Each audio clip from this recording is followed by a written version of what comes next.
On today's show, a plan to clean up space trash that kind of looks like Pac-Man, a 3D printed bridge that's going to be the first of its kind in the whole world, plus a Han Solo spinoff that we're going to tell you all about. Punch it, Chewie! Tomorrow Daily!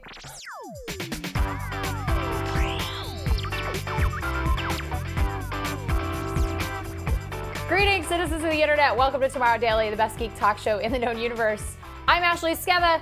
Joining me for the first time on the show, a friend of mine, a dear friend of mine, a colleague, an ex-alumnus of the same college, Cameron Lewis, joining us, and also world's worst Wookiee impersonator. Very throaty, I know. It's, you know, a little phlegmy. It's, yeah, I know. It's, you got time though. I mean, Force Awakens doesn't come out for at least another few months, I so know.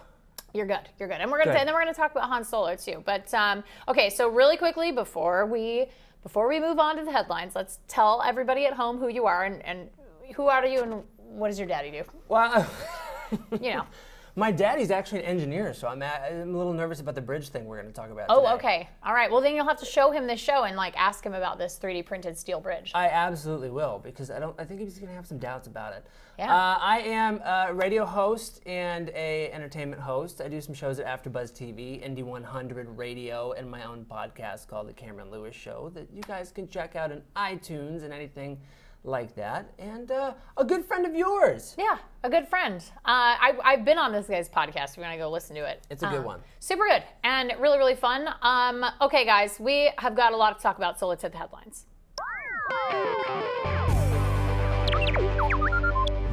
All right, we're going to get to Han Solo in a second, but let's just really quickly talk about space trash.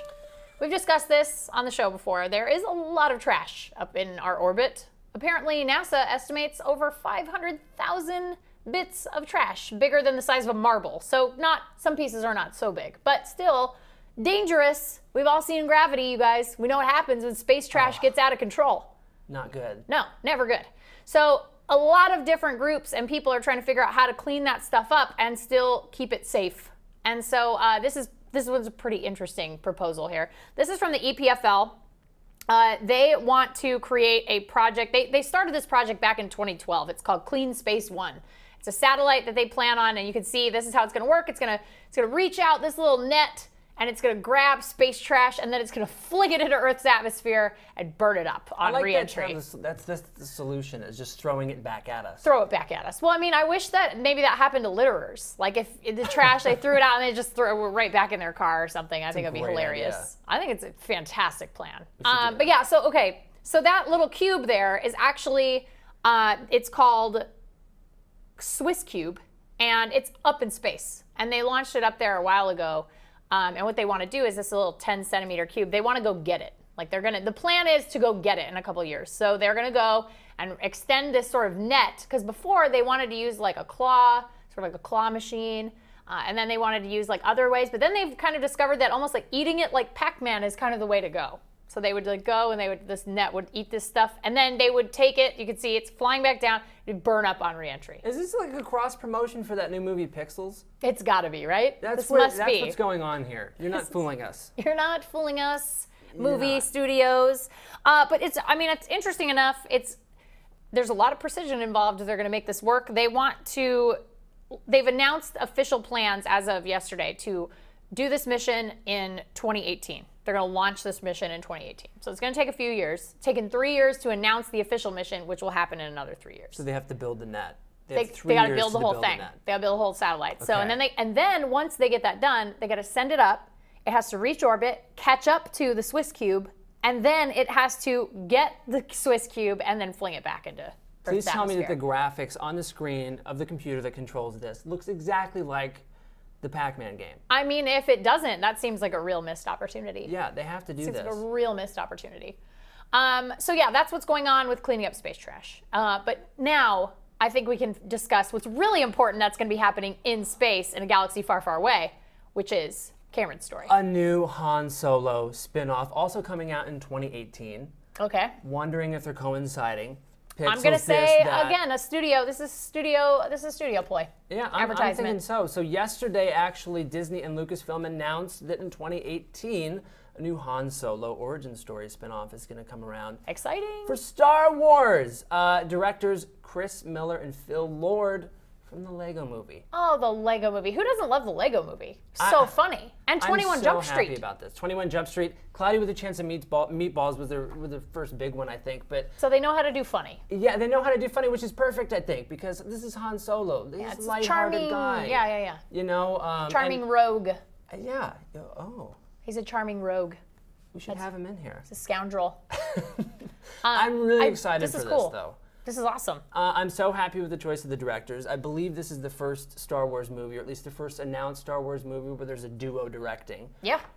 So I'm happy about that. The writers of this film, John and Lawrence Kasdan. Lawrence Kasdan wrote for Empire Strikes Back. Can't get a better Star Wars writer than Lawrence Kasdan. Raiders of the Lost Ark. Yeah, this guy knows what he's doing. His son, John, who's joining him to do the script, wrote for Dawson's Creek and Freaks and Geeks. Oh, I love Freaks and Geeks. So funny guy. So he's a funny guy because Freaks and Geeks was hilarious. He'll be able to bring a little of that edge in, which I think is a good thing. Yeah, I think so. I think with something like that, I think you kind of have to have. Absolutely. And they did mention when they announced this movie that this was actually, supposedly, this is not the movie that Josh Trank left. Right, so because Josh he Trank was going left, to do the Boba Fett, right? It's reportedly a Boba Fett movie, and he left, and they're still, I think, working on that project, but they kind of said, no, this isn't the same movie, this is a new announced project, which I'm a little surprised they didn't save this for Comic-Con. It's like 3 days in advance. Something must have happened, something must have leaked, and they want to get ahead of the story. Yeah, they must have been like, oh, somebody knows, like we got to get it out there before other people leak it, I guess. Here's a fun fact for you, though. Chris Miller actually interned at Lucasfilm. Did he? Many moons ago, and so he's kind of coming full circle. That's crazy. Interned there. Weird. Magical. That's pretty awesome. It's so magical. All right, so we got to talk about the obvious questions. So that brings us to our hashtag of the day, which is TD. TD Solo. I mean, really, that's you got to have TD Solo. Yeah. Number one, who's gonna play Han Solo? Like, because he's gonna be young. So you can't have Chris Pratt. You guys can't use Chris Pratt because he's too old. You can't use Chris Pratt for everything. Well, that and he's too old to play He's the same age Harrison Ford was when he played Han Solo in the original Star Wars. So we can't. There's no prequel there. There's no prequel happening. He looks a lot younger. He does. I think people just looked older back then. Like they just automatically, like Carrie Fisher was like what 19 or something, and she literally looked like she was like 30. Yeah. So I don't know how that is, but then she like didn't really age for a while, and then I don't know how that works. Movie magic, I guess. So who's gonna play Han Solo? And then also, is there a plot that you would like to see? What's the plot? So what are you thinking? Who's the actors you have in mind? I'm thinking James Volk. That's a good choice. He's currently starring in Zoo on CBS. He was on The Crazy Ones. He has some comedic flair to him. He's kind of older, though. He's actually not as old as you would think. Really? He's about 30-ish, somewhere in there. That seems too old. I think you got to go like young, like early 20s. You want like somebody from Disney. Not necessarily, but maybe. So okay, well, who else you got? Okay, so James Volk is the first one I have. The second one I have is James Van Der Beek. Well, obviously James Van Der Beek, but he's way too old. Looks great. I don't know. I think it's too old. Too old. The other one, you can't have Dawson running around in the Millennium Falcon. That's what I'm saying. But John Kasdan wrote a couple episodes of Dawson's Creek. That is true. So that's why I'm thinking, hey, there's a little connection there. Maybe they're still talking. Maybe they can get him on board. All right, fair enough. Maybe James Van Der Beek. The other one I was thinking, Miles Teller. All right, Whiplash. Miles Teller, a lot of critical acclaim. Has that kind of look about him. Could be a young Harrison Ford. He better fly the Millennium Falcon at my tempo. That's right. Don't be early and don't be late. No. What were you thinking? Here's my choices. Taron Egerton from Kingsman, The Secret Service. Look at him. Look at that guy. It's a great choice. Come on. Such a good pick. It's a good pick. That's a deep cut because he's kind of unknown. And I feel like it would be a great opportunity for him. Obviously, every actor under the age of like 40 is going to be begging to play this role. Yeah. It's huge. This is a huge star-making role. I also really like Grant Gustin, who plays the Flash currently. He's right in that age bracket for me. That's the age that I think. I could see Grant Gustin. I could see that. There's another bit of a connection there. Chris Miller and Phil Lord were in talks to potentially direct the Flash movie. So maybe they're thinking about taking him. Maybe they kind of know. And then lastly, I really like this pick too, Garrett Hedlund. Doing Garrett Hedlund. Look at that. That's a Han Solo, my friend. That's a good. That's a young Han Solo. He would have. Well, the hair is there too. It is. He's got that kind of. And he's really got that kind of roguish charm. Like in interviews and stuff, you kind of see that roguish charm. So I would say Garrett Hedlund. That's my #1 pick. But those other two guys are great too. Really great as well. But Garrett Hedlund. Who's gonna play young Chewie? You know, I don't know. Justin Bieber. That's solid. That's high-pitched choice. Wookiee sounds. Yeah, that's really sad. So TD Solo, tell us who you want to play, and no Chris Pratt, you guys. No Chris Pratt. He can't do it. He can't do it. He's out. Too obvious. Too obvious. You're not allowed to pick that. It's too obvious. TD Solo, do that. All right, let's talk about the 3D printed bridge that your dad might be interested in. This is pretty fascinating. I love this. This is going to be the world's first 3D printed steel bridge. It's going to be a foot bridge. It's going to be in Amsterdam. And here's how it's going to work. So we have this video, which is pretty cool. The company is MX3D. They have created a 6-axis robot that has a welding machine attached to it. And so what it does is it prints metals, all kinds of metals, all kinds of materials. So it won't be a plastic bridge like with 3D printing. Yeah. People assume plastic. No, this is steel. This is a steel bridge, and this robot is going to make it. So this is a smaller version of the bridge they want to end up making. And how it works is it can detect errors and correct them in real time. It does not require scaffolding, this robot. All it does is it builds out an arm, and then it walks on that arm and keeps going. That's insane. And it has a ton of rotating ability. It can rotate in any direction. So it can literally print this entire 3D structure by itself, because it can just go in kind of in a spiral all the way around and just keep building. So yeah, there it is, printing out steel. Look at that. Which is crazy looking. This video is amazing, Looks like a crazy straw. Yeah, it does. It's a crazy straw made of steel that you can't get anything out of. But that's the kind of material they want to, so you can see they have this kind of really beautiful kind of helix design. And they want to make this as a footbridge, and it will support regular folks walking across it all the time. That's amazing. They said based on the robot right now, it would take about, that's a smaller version of the bridge right there. Right. Take about 2 months to build a full-size bridge, but they won't be ready to build that bridge until 2017.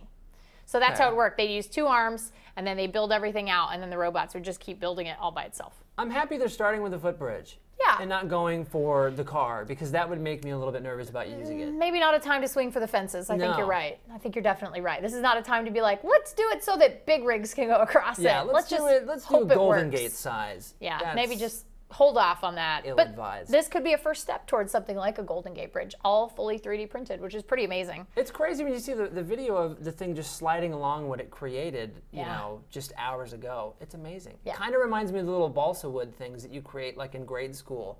The little bridges and stuff. Probably much more sturdier than that. Probably more sturdy. It's going to be okay. But yeah, so they're working on this. They haven't said exactly where in Amsterdam they're going to put this bridge. They haven't announced it yet, but in September in Amsterdam, there's going to be a visitors center where you will be able to go and learn about the progress of the bridge. So once, I think in September, we'll know exactly where it'll be and what the progress is on it, and you can like check in on the progress of the bridge, which I think is cool. kind of great. So that's take a flight. We're gonna have to tomorrow daily live from Amsterdam. I am in. So that is it for our news headlines. We're gonna take a quick break. We'll be right back with a totally insane mod squad that makes me very, very happy, and also your user feedback and our phone talker for the day. So don't click away. It's tomorrow daily.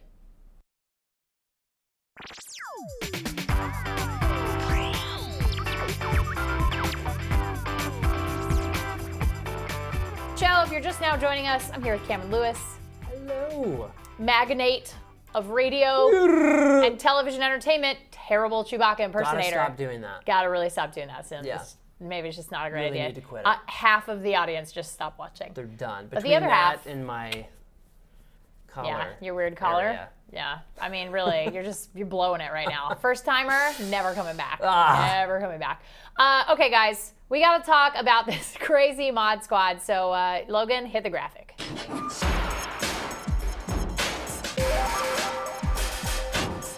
A friend of mine sent me this very interesting Craigslist post that popped up in Oregon, Eugene, Oregon. This guy says he's like, what did he call himself? Oh, here's a quote from I'm going to read you this quote, okay?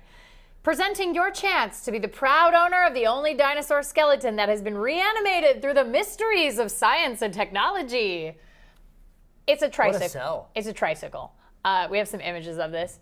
It's a bike, and it's the shape of a small T-Rex. And here's the best part.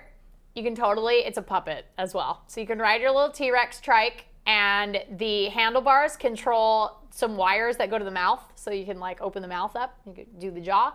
And then the pedals also have controls that control the arms. So you can wave, and like do a little flail, a little wave, whatever. Little tiny arms, little miniature T-Rex trike right there. Look at that. It's hard for me to think about using this and not just picture me rolling up. Falling over. And falling over, the seat's leaning back really far. It does not, I don't know, but I would be so tempted to just terrorize my neighbors with this thing. I would really like to put some music in there and like literally just play Ridin' Dirty, like, and just cruise down my hood. Yeah. Like that seems like the way to do it, right? How could you not? I just want Chris Pratt to ride this thing, like just down the road. Like it seems like a perfect photo opportunity for Chris Pratt. This guy spent months putting together this entire thing. It's fabricated on a bicycle, and he took it all apart and put it all back together. There's like foam pieces and all this stuff. There's some cons though if you're thinking about buying it. So I'm really sorry, but there's a couple of things that you need to be aware of. Buyer beware, caveat emptor. You have to be aware that you're gonna be constantly repainting and refinishing this thing, because apparently it is a moving bicycle and things move and they rub against each other, which means the paint rubs off. So and also feeding it. God, you gotta feed the thing. You gotta eat at least 6 children a day. It's just really, it's tough. It's really tough. Yeah. Or one adult human. I mean, 6 kids, 1 adult human, either way. But yeah, so it's $2,000. It costs you $2,000. Wow. Do you wanna? Would you? If money were no object, would you buy it? I mean, I kind of feel like that's a small price to pay. To be the king of the dino trikes? You would be the talk of your town. You could start a tricycle gang. Your trike gang, a T-Rex. A dinosaur trike gang? That's such a good idea. I think that seems like a really great cartoon. So Disney, call me. What will make this great is if we have little triceratops, velociraptors that come along with this. Little ones. For the kids. For the kids. Of course, for the kids. I think it's totally worth $2,000. If money was no object, if I was Oprah rich, I'd buy one. I'd buy one for everybody. You get a trike raptor, you get a tricycle machine, you get a trike raptor, you get a triceratops, a triceratops, and you get one too. Patent pending. Patent pending, yeah, of course. It's ours. I love this so much. It's just really funny. He'll throw in a can of white paint for touch-ups if you buy it for $2,000. Oh, what a deal. But he decided he's not the right writer for this poor tricycle, and it needs the right magical master to tame it. I like that. I guess. That's why he's selling it. Yeah, like it just doesn't feel right anymore. Like maybe you should be the one that takes this thing in. Maybe Who's the chosen one? Who's the Harry Potter of dinosaur tricycles? I don't know. I don't know who that person is. All right, guys, we've talked enough about that guy. Let's talk about you. It is time for your user feedback. All right, so we're still waiting on some San Diego Comic-Con tweets to roll in. I figure we'll keep that hashtag going. We had somebody mention that they were surprised we didn't hear about a pizza throwing machine at Comic-Con, because last year they had the pizza shooter that you could go shoot pizzas for Teenage Mutant Ninja Turtles. So I figured we'd go for some more wed bots, which we did a story on Monday about 2 robots who got married. And we asked, what do you get a robot couple who's freshly married? Because getting them a toaster seems rude. Yeah. Like it seems really terrible. I was thinking a Roomba myself. It's like feeding a chicken eggs. Yeah. It's kind of weird. A little bit odd. Yeah, it's a little strange. Yeah. So Lewis wrote in and he said, get them lots of beer. Hashtag Futurama, hashtag Bender. Lewis. Love that. That's a good one. It's a good one. Dustin wrote in and said, I would get them a free month of internet access so they can merge all their online accounts together. Aw. Hashtag aw. Dustin's thinking of marriage cloud. Yeah, that's what he wants for It's that. a community property state when you marry a robot. And then Link wrote in and said, I would give them oil so when they get old and rusty, they can loosen. That's sweet. You're assuming they're going to be together forever. Link is a romantic. He's an old romantic. Nice job, Link. And then Kirk wrote, this one makes me laugh. Kirk wrote in and said, haha, I'd get them a cradle and hope for a new robot soon. Would they just build a new robot and then put it in the cradle? I think that's probably how it would work. I'm thinking I'm going to get them that dinosaur bike. That seems, if I could see a robot riding a T-Rex bike, I mean, that really seems like the pinnacle of civilization. What else would you want out of the universe? That's like peak robot excellence. Yeah. Absolutely. Why would you ever want anything else? That's a great pull. That's a Nice callback, $2,000 is too. a small price to pay for that. Yeah, that's true. Small mean, price to pay. We just come have to on. find the right sized robot. Because if it's too big, then it'll all come down. We'll but have if to it's find too one the small, size of a Dyson. that sounds good. just Yeah, put it's on a little there. dice, little tiny. Oh, we'll give you Genghis. Oh, Just put yes. Genghis right on top. It's fine. He can ride on top of the T-Rex's head. Perfect. Oh, you guys, we have one last piece of user feedback. It's always our photographer of the day.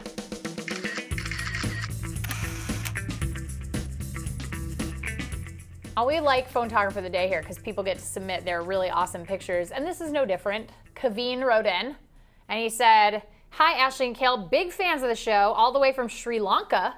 Wow. Here's a picture I snapped with my Huawei Honor 3C while on a boat ride in Balapitiya, Sri Lanka. Love the show, keep the good work going, and geek on. Yours truly, Kaveen."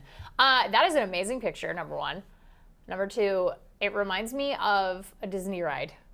Which the Pirates? Yeah. Yeah. Kind of Pirates. It's like a cross between Pirates of the Caribbean and the Jungle Cruise, where it's like you have that really nice kind of enclosed space, but then you're going to come out and it's going to be like the Jungle Cruise. It's going to be open. It's so lush and green, and you're going to see all kinds of amazing things like elephants crossing and hippos and stuff. I feel like this could be a model for a Disney ride. Absolutely. That's how good it is. Can you please send us some of that water? Yes. We're going to need some of that. We're going to need some of that green stuff in the back, too. I don't know what it is. Trees? Is that I think a they're called grass? trees. I think I see a grass. One or two. Just two grasses. grasses. Yeah, there's a couple. I will send you a $2,000 I'll send you dinosaur a T-Rex bicycle. tricycle. Yeah. If you please send me some of that nature. That sounds great. But great job, Kaveen. Super awesome. If you want to send in your photography, you can, in fact, do that at tomorrow@cnet.com. Tell us a little story about it. And we always like to know what device you sent it with because people like that stuff. They want to know what device you took your photo with. And then if you want to find us on social media, you can find us at Tomorrow Daily on Twitter and a bunch of other social media sites. If you use those, just look us up. We're probably there. But mostly we use Twitter, is all I'm saying. And then, of course, you can find us on our own personal social medias. Cameron, where can we find you on the internet? Well, you can find me anywhere a Cameron Lewis is sold, at The Only Camshaft on Twitter and Instagram. CameronLewis.com is my website if you want to click it and subscribe there. Ashley, what about you? Well, supplies are limited, so They act are. now. Yes. Cameron's On sale are only Thursday. sold. Cameron Lewis's are only sold in limited quantities every year for Comic-Con. Actually, true. you'll It's true. be on sale at Comic-Con at one of the booths. Yeah. I am online at Ashley Sketha. You can find me on Twitter. You can harass me over there, which you guys so do and so lovingly, and I appreciate you guys for that because really my Twitter is just a delightful place to be, and I mean that genuinely. And if you want to share the show with anybody, you can send them to tomorrowdaily.com. That's how easy it is. Just share it, just spread the love like Plague Inc., like a plague, like a delightful, geeky plague. It's all on you guys. That's it for the show today. I will be back tomorrow with a new guest co-host in place of Kale. Kale will be back on Monday. He is pretty much partying it up at Comic-Con already. So jealous. Please follow him at Kale Anonymous to check out all of his fun exploits. He's doing a bunch of junkets for Yahoo. He's having a great time already. But until tomorrow, we'll see you guys next time. Be good humans. Bye.